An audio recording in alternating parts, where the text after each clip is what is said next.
जय हिंद। आज की डिफेंस अपडेट वीडियो में दो बड़ी अपडेट के बारे में डिस्कशन करने वाले हैं। तो जो वीडियो की पहली अपडेट है वो भारत के डिफेंस एक्सपोर्ट को लेकर आ रही है। तो अभी फिलहाल संभवत यह है कि भारत अपने जो नेक्स्ट जनरेशन की एयर टू एयर मिसाइल यानी कि आकाश को, इसके अलावा जो प्रलय शॉर्ट रेंज की टैक्टिकल बैलिस्टिक मिसाइल है उसको इजिप्ट को ऑफर कर सकता है। इसके अलावा जो वीडियो की नेक्स्ट अपडेट होगी वो भारतीय नौसेना की जो FA-80 सुपर हॉर्नेट और रफाल एम का टेंडर था उसमें भारतीय नौसेना ने रफाल एम को ही क्यों चुना, FA-80 सुपर हॉर्नेट को क्यों नहीं, तो इसी के बारे में डिटेल से डिस्कशन करने वाला हो। तो अगर आप मेरे डिफेंस चैनल पर नए हैं तो प्लीज़ मेरे डिफेंस चैनल को सब्सक्राइब करें, बेल आइकन दबाना ना भूलें और कमेंट सेक्शन में जय हिंद जय भारत जरूर लिखेगा। और अगर आपको मेरा कंटेंट अच्छा लगता है तो वीडियो को लाइक ज़रूर कर दीजिएगा। भारत को पिछले कुछ दिनों से डिफेंस एक्सपोर्ट को लेकर नाकामयाबी का सामना ही करना पड़ा है। तो LCA तेजस को पहले मलेशियन एयरफोर्स के टेंडर से बाहर होना पड़ा। इसके अलावा इजिप्ट की एयरफोर्स के टेंडर में भी LCA तेजस को बाहर होना पड़ा। तो इन दोनों ही केस में साउथ कोरिया के FA-50 के द्वारा LCA तेजस को बाहर किया गया है। तो जो FA-50 है कैपेबिलिटी के मामले में तेजस से बेहतर नहीं है, तो तेजस हर मामले में FA-50 से बेहतर है, फिर भी LCA तेजस का सिलेक्ट नहीं हुआ है। ओवरऑल बात करें तो डिफेंस एक्सपोर्ट मार्केट में भारत को उतनी ज़्यादा सफलता नहीं मिली और बहुत ज़्यादा ऑर्डर भी नहीं मिले डिफेंस एक्सपोर्ट को लेकर। पर अभी फिलहाल भारत के पास चांसेस है डिफेंस एक्सपोर्ट को लेकर। अभी फिलहाल जो इजिप्ट है वो भारत के next generation air to air missile यानी कि आकाश, इसके अलावा प्रलय शॉर्ट रेंज की टैक्टिकल बैलिस्टिक में बहुत ही ज़्यादा इंटरेस्टेड है। इसके अलावा भारत यह मिसाइलें इजिप्ट को ऑफर भी कर सकता है। तो आकाश के बारे में बता दूं तो ये नेक्स्ट जनरेशन का एयर टू एयर मिसाइल है यानी कि एयर डिफेंस सिस्टम है, जो कि 30 किलोमीटर की रेंज में किसी भी फाइटर जेट, ड्रोन, हेलीकॉप्टर, यहाँ तक कि क्रूज मिसाइल को भी हाई एक्यूरेसी के साथ मार गिरा सकता है। तो यह मिसाइल सिस्टम आकाश जो सरफेस टू एयर मिसाइल है उसका ही अपग्रेडेड वेरिएंट है। पुराना वाला आकाश एयर डिफेंस सिस्टम था उसको मॉडिफाई किया गया है। इसके अलावा जो आकाश सरफेस टू एयर मिसाइल की जो मिसाइलें पहले ओपन रहती थी उसको कैनिस्टराइज किया गया है। इसके अलावा प्रलय मिसाइल के बारे में बात करें तो यह शॉर्ट रेंज की एक टैक्टिकल बैलिस्टिक मिसाइल है जो ज़रूरत पड़ने पर परमाणु मिसाइल को भी कैरी कर सकती है और यह बहुत ही ज़्यादा इफेक्टिव है शॉर्ट रेंज में। कई बार आपके भी मन में सवाल उठ रहे होंगे कि आकाश के बजाय इजिप्ट को MRSAM भारत क्यों नहीं ऑफर करता। तो आपको बता दूं कि MRSAM को भारत और इजराइल ने जॉइंटली डेवलप किया है और अभी फिलहाल इजराइल और इजिप्ट के बीच 36 का आंकड़ा है। तो इसी वजह से भारत इजिप्ट को MRSAM और कई एडवांस मिसाइलें ऑफर नहीं कर रहा है। आपने एक चीज़ नोटिस करी होगी कि भारत जितने भी देशों को हाईटेक मिसाइल एक्सपोर्ट करने वाला होगा या करने वाला है, उनको जो मिसाइलें हैं उनकी रेंज 300 किलोमीटर से ज़्यादा नहीं है।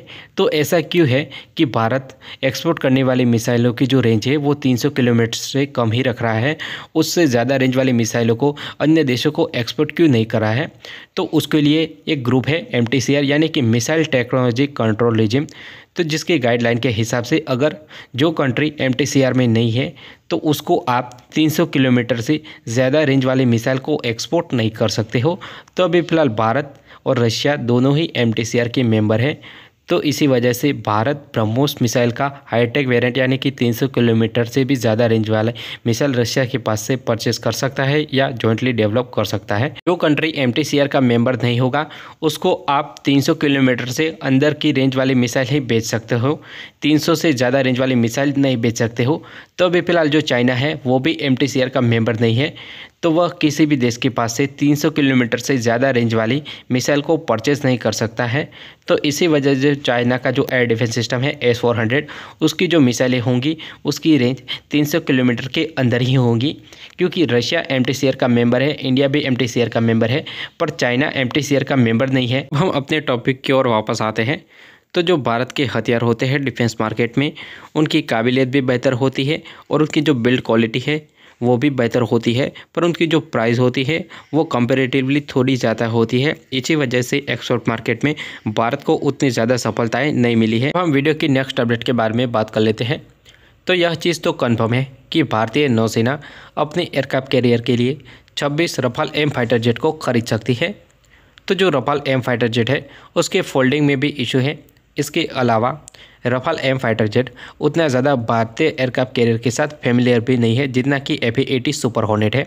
इसके अलावा FA-80 सुपर हॉर्नेट के सबसे एडवांस वेरिएंट को भारत को ऑफर किया गया था, फिर भी भारतीय नौसेना ने रफाल एम फाइटर जेट को ही परचेज किया या खरीदने वाले हैं।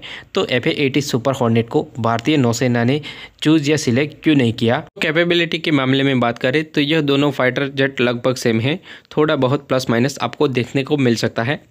पर अगर भारत अमेरिकी वेपन को सिलेक्ट करता तो अमेरिका की ओर से कई सारी पाबंदियां भारत के ऊपर लगाई जाती और कई सारे रेस्ट्रिक्शन भारत को लगा दिए जाते कि इस फाइटर जेट को आप यहाँ ऑपरेट कर सकते हैं और यहाँ नहीं ऑपरेट कर सकते हो। इसके अलावा अमेरिकी हथियारों के साथ यह चीज़ होती है कि भारत अपने हथियार अमेरिकी वेपनों में नहीं लगा सकता। इसके अलावा रशियन मेड हथियार भी इन FA-80 सुपर हॉर्नेट में नहीं लगते। कंपेरिजन में रफाल में मेड इन इंडिया वेपन बड़ी ही आसानी से इंस्टॉल हो सकते हैं थोड़ी बहुत चेंजेस करके। वही सेम टू सेम चीज़ अमेरिकी वेपन के साथ नहीं हो सकती और अमेरिका इस चीज़ की परमिशन भी नहीं देता भारत को। इसके अलावा भारत अभी फिलहाल रफाल फाइटर जेट के साथ बहुत ही ज़्यादा फेमिलियर है क्योंकि भारतीय वायुसेना भी रफाल फाइटर जेट को ऑपरेट करती है। अलावा अगर भारतीय नौसेना FA-80 को सिलेक्ट करती तो FA-80 सुपर हॉर्नेट के मेंटेनेंस के लिए अलग फैसिलिटी डेवलप करनी पड़ती, पर अभी फिलहाल रफाल के लिए मेंटेनेंस फैसिलिटी ऑलरेडी अवेलेबल है भारतीय वायुसेना के लिए। के अलावा बात करें तो भारतीय नौसेना की जो नीड थी वो रफाल एम फाइटर जेट बड़े ही अच्छी तरीके से फुलफिल कर रहा था, तो इसी वजह से भारतीय नौसेना ने FA-80 सुपर हॉर्नेट की बजाय रफाल एम फाइटर जेट को सिलेक्ट किया। तो अगर आपको मेरा इन्फॉर्मेटिव वीडियो अच्छा लगे please subscribe my channel and thank you for watching.